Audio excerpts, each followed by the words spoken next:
Hey everybody! Welcome to this week's episode of Life Matters TV. I'm Tommy Stoffel, as some of you may know, and my co-host today is, like he is always, David McLeod.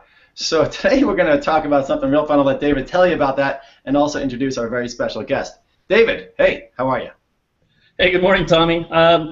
Yeah, you'll probably notice that I'm in a weird room. It's got this strange purple wall on the back, but it was the best room I could find because my regular place is undergoing construction and there's lots of noise, and so I decided to come into my work office and borrow one of the conference rooms.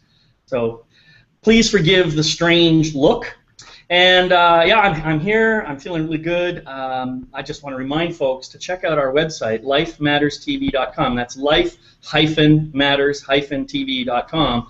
And you can connect to all our previous episodes, and you know, there's a really big treasure trove of all kinds of good stuff there now. And today we're going to be talking about a whole different topic. It's all about mojo. Mojo. Isn't that a great word? I know Tommy's going to share something about that with us later. But mojo, it's that magical sense of who we really are, and sometimes we can lose ourselves when weird or strange things seem to be happening in our lives.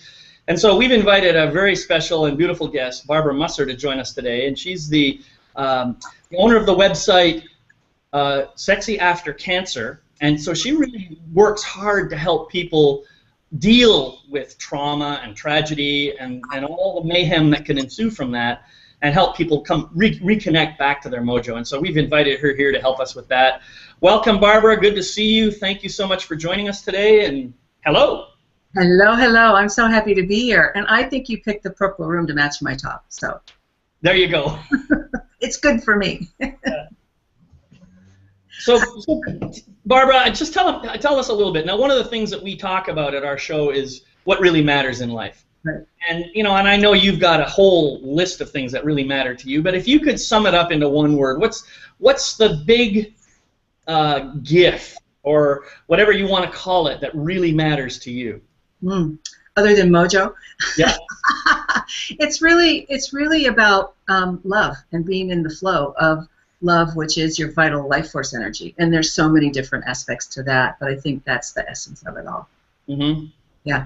And so how does that relate to mojo? I mean, are they the same thing, or is one tied to the other, or how do they combine? What do they mean to you? Well, I think mojo is a form of love. And when I talk about mojo with people who've experienced a trauma, whether it's cancer or illness or divorce or bankruptcy, or, I mean, we've all experienced trauma, right? It's like we oftentimes lose ourselves in that. We get off our center and we don't know how to get ourselves back once we're out of whack. And so all kinds of things, all kinds of mayhem can happen as a result of that. And so it's really about, well, how do you get your mojo back after something like that happens? How do you get yourself back in that flow of love? And I like the word mojo because it's sassy and it's real, and it's so much more interesting than, oh, come back into your heart. Mm-hmm. Mm-hmm. So, yeah. Yeah, I love the terminology, the mojo, the sassy, because it's us, right? I mean, when you say, when we go through something traumatic and something hard, we lose ourselves in it, we do. But what's the magic that's underneath what you're saying right there is that we lose ourselves in it, but we're still in it. We're still here. Mm-hmm. Ourselves are still here. Mm-hmm. And I'm going to just bring up the Austin Powers thing in the mojo because I lost my mojo. But really, he never lost it, right? You never lose it. It's inside of us. That love, that flow, that mojo is in us, but it just gets buried, right? It gets overwhelmed, it gets overtaken, it gets just, like avalanched. And especially when things get really, really bad in life, it feels like it's lost. But the good news is, right, it's in there. So that's a start. Absolutely, it gets covered up. And a lot of what it gets covered up is by the stories that we make up about it. Like, in my case, so somebody who gets breast cancer when they're really young is ... right? No longer desirable, no longer sexy, la la la. And then I start to define myself by that story, and pretty soon that becomes what it is. And well, where'd my mojo go? Mm-hmm. Where'd it go? And it's not only the stories that we tell ourselves, but there's a lot of stories floating around in our culture You know, somebody who's been divorced is blah. Somebody who's overweight is da-da-da. Somebody who has PTSD, whatever it is, you know, there's all these judgments and stories, and they're oppressive. And we stop actually seeing each other, and we stop seeing ourselves, and then we feel like crap. Yeah. Well, I think one of the things that I've learned for myself is that I find it difficult to see myself anyway, even on a good day. I find that, you know, there are certain aspects of myself that other people see in me that I have a hard time accepting, that I have a hard time owning. Mm-hmm. And that's not always true. Sometimes I can see them. But I just noticed that there seems to be that general sense that when I'm inside it, when I'm part of it, it's hard for me to see it. And when someone else sees it and reflects it to me, and then I can say, oh, okay, yeah, I see that. So I can see why having that extra set of eyes, or 2 or 3 or 4 or 10, 12 pairs of eyes outside looking and reflecting back what they see, it can be very, very important, and a really powerful way of reconnecting to who I really am. And I guess the who I really am is that mojo that we're talking about here. Right, right. I mean, one of the ways I like to think about it, David, is, I mean, and you and I have talked about this for, I mean, we know each other a lot of years, right? We've been talking about this for a long time. It's a way to actually set ourselves free from the tyranny of our cultural conditioning, the tyranny of our negative minds, the mindsets that we can get stuck in, and none of us escape from that, really. And so that's, to me, that's what the opportunity of a trauma or mayhem is. It's like, oh, there's a crack in the window.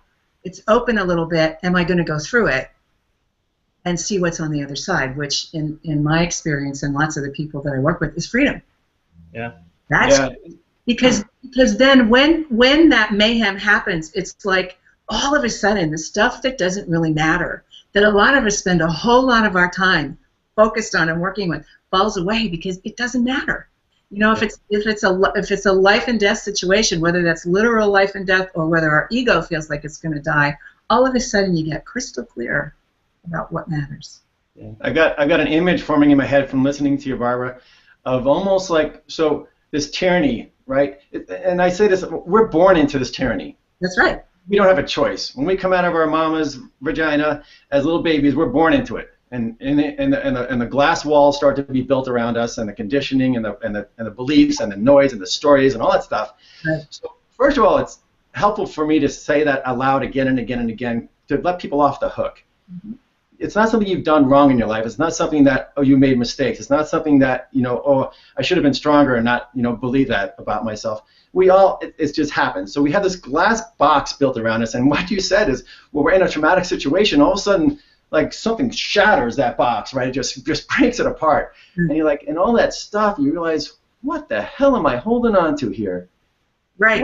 What am I believing? Why have I fallen for this? And when some people say we could be gentle with yourself as you start to wake up out of this too, but it is, and like you said, these traumatic episodes in our lives are those break-free moments. And it's important to take advantage of them, and I'm so happy that you're there to help people do that, right? Yeah, and it's great. It's a really juicy place to be, because that's where the mojo is, right? And the thing that's really interesting about it is some people, I mean, there's this, like I said, this window's open, the glass is shattered, and some people go through that and are willing to, you know, go outside that box. Some people very carefully reconstruct their box. You know, we've all seen that, right? Oh, yeah. You know, lots and lots of people on this personal growth journey. It's, you know, it's the same shit, different year, right?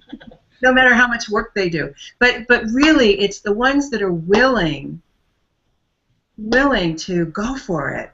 Because what have you got to lose, really? I mean, you know, one of the things that's really true, and Don Miguel Ruiz talks about this in the Four Agreements, is we come in and immediately we start to get domesticated.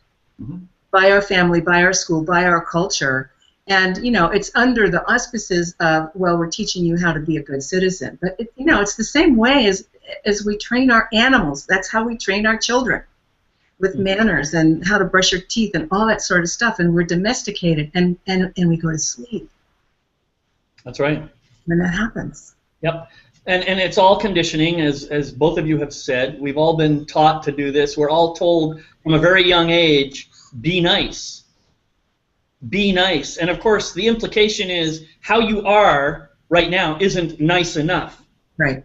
And so we're being conditioned and shaped and molded to, when somebody says, we know when we're being nice according to somebody else's rules.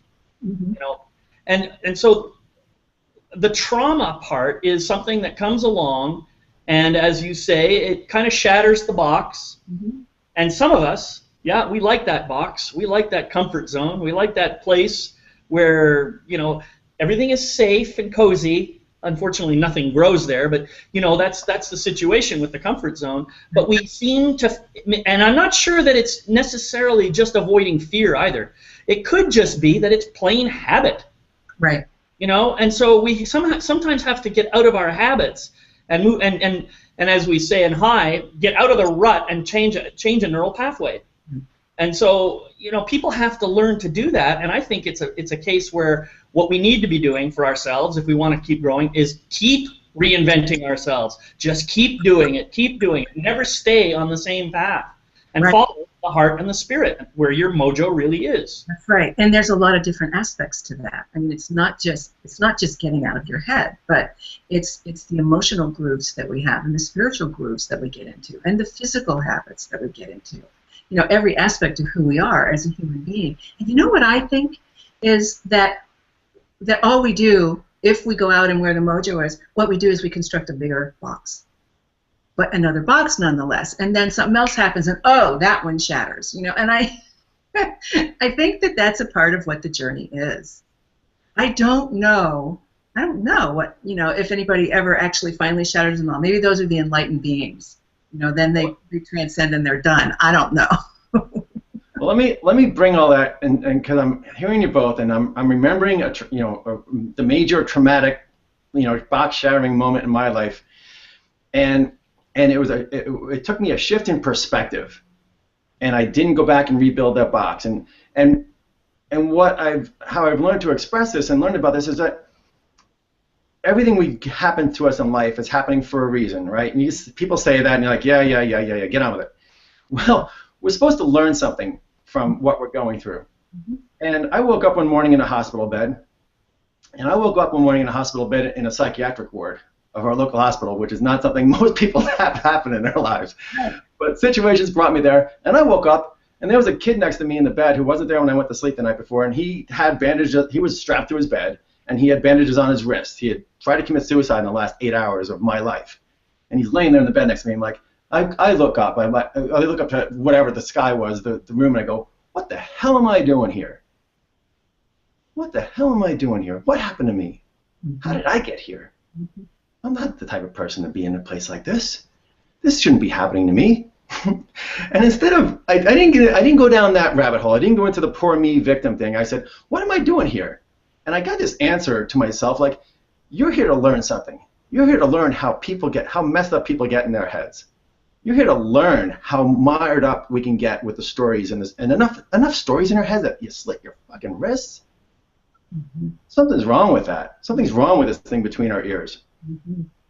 And that's what I took from that. I had to learn. It was my place to learn, to experience how bad it can be so I could get out of it.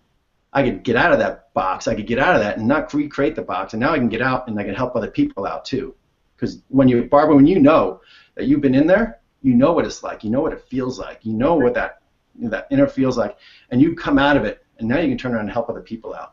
That's what I get out of it. So that's, you know, how you turn even the worst situation into a lesson of how to do something better and help other people.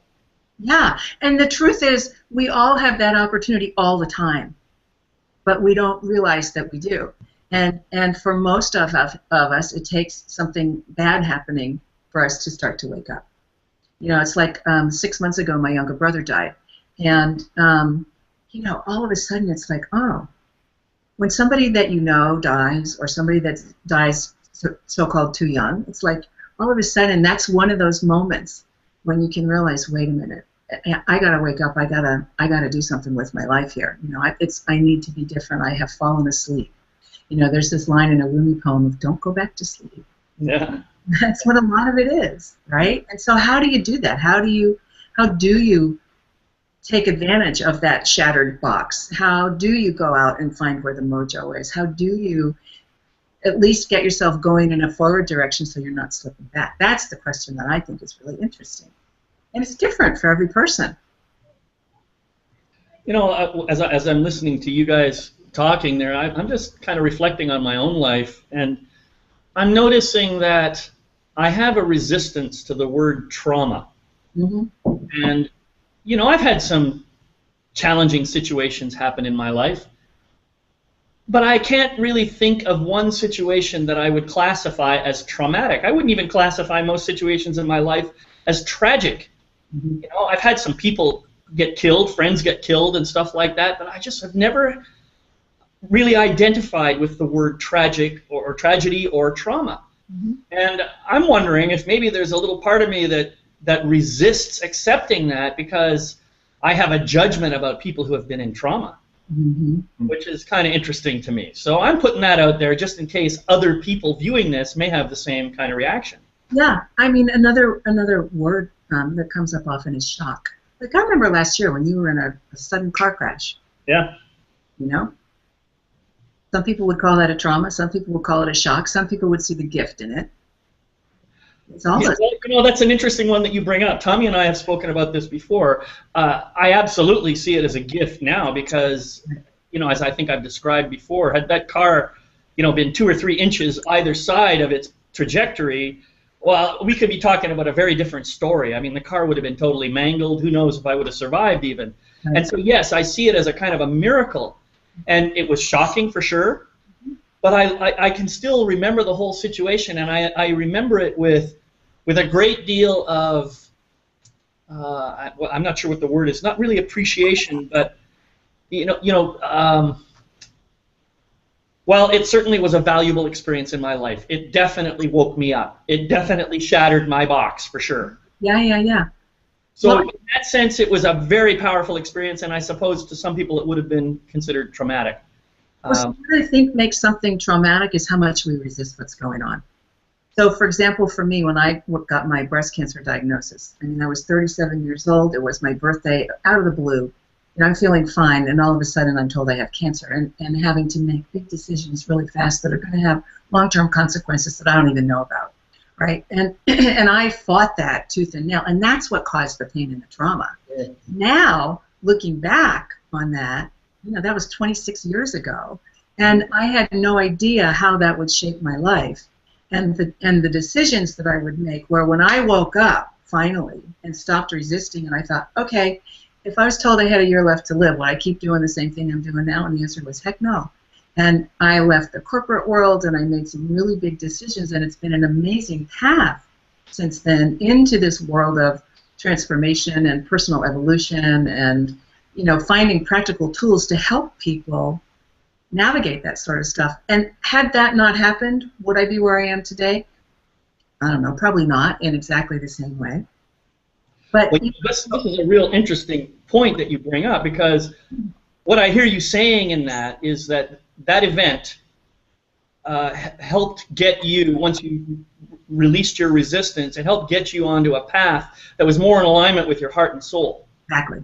And so, in fact, that's where your mojo was. That's right. That's right. And that's what the opportunity is. And so that's why it's so interesting to me to work with people who are having these kinds of experiences, because those that do see that as an opening and stop resisting it and see the opportunity, that is very, very interesting to be with them and to have the conversations with them and give them some tools that they can work with and literally redesign their life. Yeah, you've asked some really, the key question here, Barbara, is how do we help people see that event, these events in our lives, are opportunities. Right. Opportunities to get back to our mojo, opportunities to expand ourselves, opportunities to leave the past behind and have a new future. And you know, we can spiral up or we can spiral down. How do we help people just decide to spiral up? Well, I don't think we can help them decide. I think we can be there with them And I mean, a lot of what I do is I see myself as a sacred witness to people on their journey.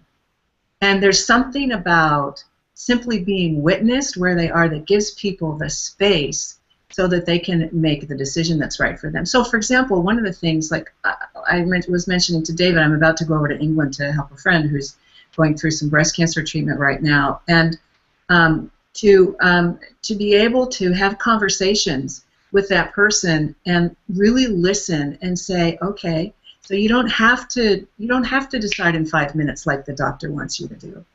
You can breathe and do a little research and come back into yourself and recover a little bit from the shock so that then you can find your own wisdom to make those choices that are right for you.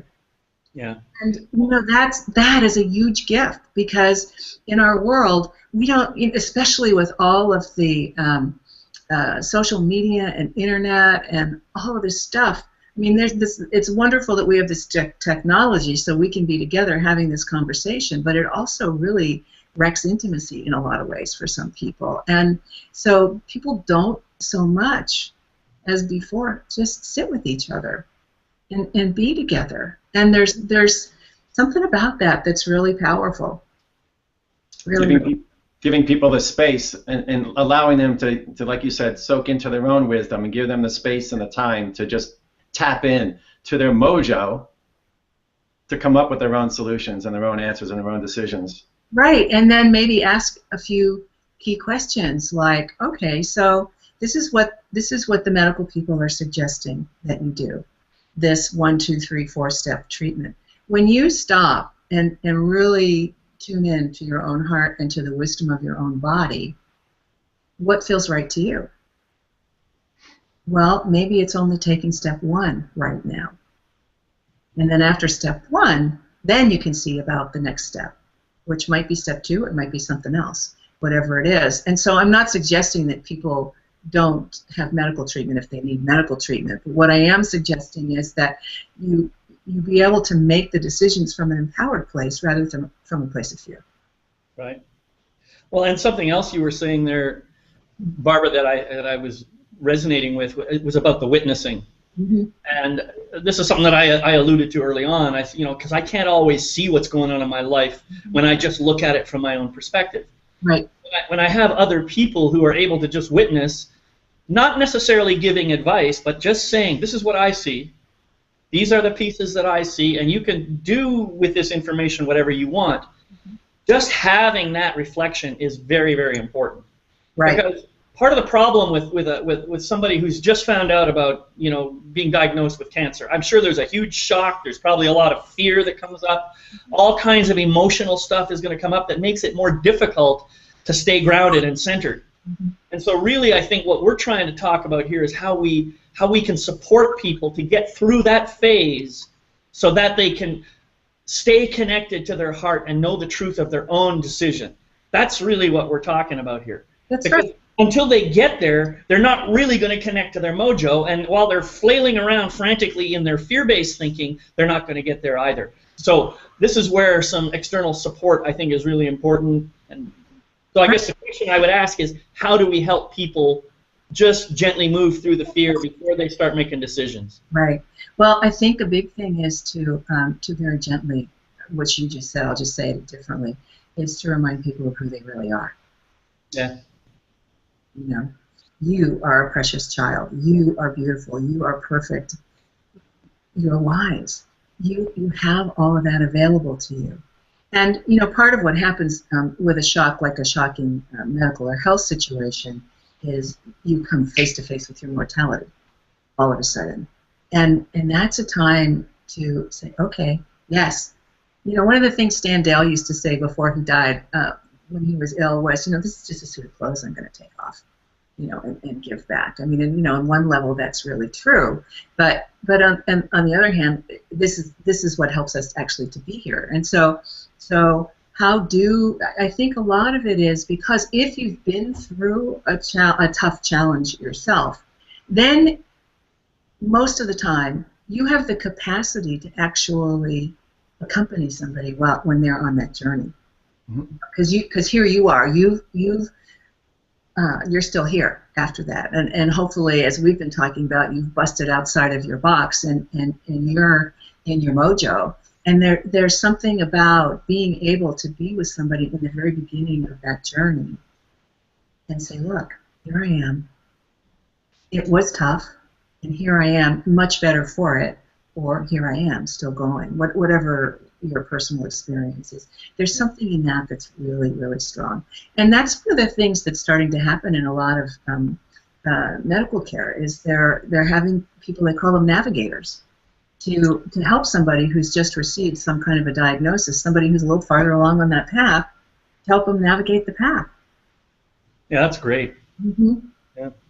Mm-hmm. So that sort of thing. And then the other thing is to, one of the things I do is to really help people to identify the story that they've constructed about this and to change the story. And that is so empowering when somebody's willing to do that. It's what you talked about, David, about reinventing yourself all the time. We can do that, and there are tools to help you to do that. And a lot of people don't know that there are tools. They don't know that they can do that. Yeah. Well, that's another great point. I mean, I often tell people, all right, first off, you are not your story. Get clear on that. Yes, you have a story about how you got where you are today, but the story hasn't come to an end yet. Right. And neither have you. And you get to decide what's going to be rewritten or written in addition to what's already been written. You're going to have a whole bunch of more chapters, so don't be afraid to write something completely different from anything that you've written so far, because you have the capacity to do that. So I like the idea of just bringing people's attention to the story they've created, because that is the box, really, that keeps them contained, and then help them to find ways of knocking out a wall and adding a door and a couple of windows and then adding on another room. Right. That's really what we're talking about here. That's right, and it's that old metaphor of teaching them how to fish, right? Exactly. So that they can once you have those tools, you continue to use them again and again and again and again. I don't want to. You guys are all saying everything brilliantly, beautifully, and I'm not going to add or distract from any of that. But even before, Barbara, what you implied, even before you get to this place of helping somebody tell a story, is this moment of asking. Mm-hmm. And we're always afraid of asking for help. We're just conditioned to be afraid of looking stupid, or, oh, I should know that already, or I'm afraid of making a mistake or asking a stupid question. That right there is a big part of the glass box that keeps us stuck in the first place. And just to ask, because here's the truth of the matter. When you ask for help, even if you ask a ceiling, even if you ask a wall, even if you ask an ant, somewhere the universe has to align and has to start giving you answers. It just has to do it. It's a universal law. When you ask for help at this level of awareness, you have to get answers, and you will get the help, and you will find somebody like Barbara, or you will find somebody like David, or you will find somebody like me who can help. That's just the way it goes, or a book, or a movie, or something. That's the way it goes. So the ask first is really something we need to help people understand, that they can ask for help. And don't attach to what looks like when it comes. Another effect. Not only is it asking or inviting the universe to align itself and to provide support, but here's what I've noticed. Anytime anyone has ever asked me for help, I feel completely honored. Yep. I feel, wow, this person trusts me enough and values my input enough to ask me for help. Most people, when they're refusing to ask for help, don't even think about that possibility. I often think that one of the best gifts we can give is to receive. Yep. And when someone asks me a question and then they're willing to receive what I have to offer, man, I am just totally fulfilled. So when you ask somebody for something, you are honoring them and you are giving them a huge gift. So please ask for help.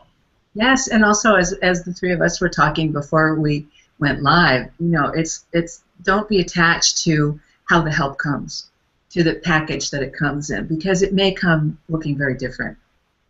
That's a good point too. And so to be open to receive however it might come.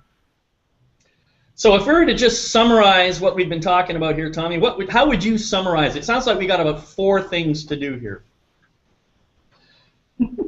So actually, Barbara, do you have any kind of steps that you kind of help people to think through before I summarize? Is there anything you want to share, like a couple things that people go through in a trauma that can help them really kind of clear and get back to their mojo? I mean, we've been talking about them, right? And there's not a recipe that works for everybody, but some of the elements of it are stop and breathe. Allow yourself to be supported by someone who loves you and sees you. Recognize the story that you've constructed about it and that you can create a different story. And then rewrite your story. And then take the steps along this new journey that you're creating for yourself. Yep. Yeah. Yeah, know first and foremost that your mojo is in there, that your love, your flow is inside of you. You don't lose it. And then I'll read back in different terminology, Barbara too, but just to kind of let it settle in. Ask for help. Give yourself some space, and then ask for help. And then be willing to accept how it comes. And I think that kind of summarizes too a little bit. Just different angles on it, but that's kind of the flow, right? Mm-hmm. To get back to your flow. Yeah. Well, one other piece that I just want to add, and that is, when you're faced with some kind of trauma or tragedy, you are going to have feelings. So don't try to shut those down and manage them. Allow yourself, give yourself permission to feel those feelings and just let them pass through your body. If you shut those down, they're going to harm you. They're going to make it even worse. Absolutely. So I wrote this book called Sexy After Cancer, and the very first chapter is called First You Cry. Yeah. And it's just exactly that, David. Yeah. Yeah. So Barbara, a little bit, you want to just tell us a little about your book, and you have a website, someplace people can go and get in touch with you? Sure. So my website and my book are focused on primarily women with breast cancer, but I work with people with all kinds of trauma.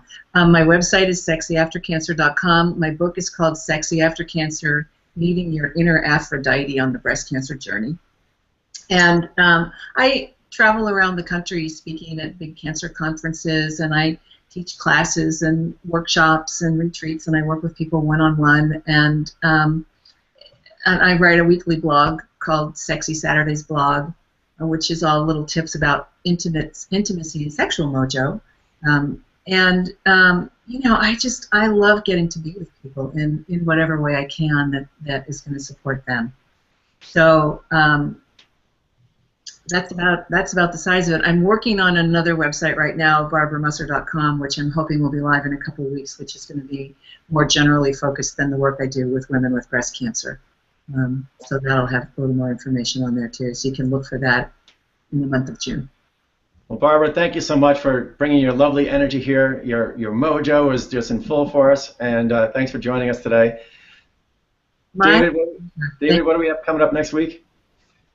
Yeah, well, next week we've invited our friend Judy Moon Schreiber to join us. She's going to be joining us to talk about this notion of compare and despair. I'll just leave that with you for now. Tommy may or may not be with us, and if he does join us, he may have a special guest as well. But we'll see what happens next week. No promises. We're just going to have fun as always. So thank you, everybody, for joining us. Have a great week, and don't let your mojo down. Bring that mojo up, baby. Bye-bye.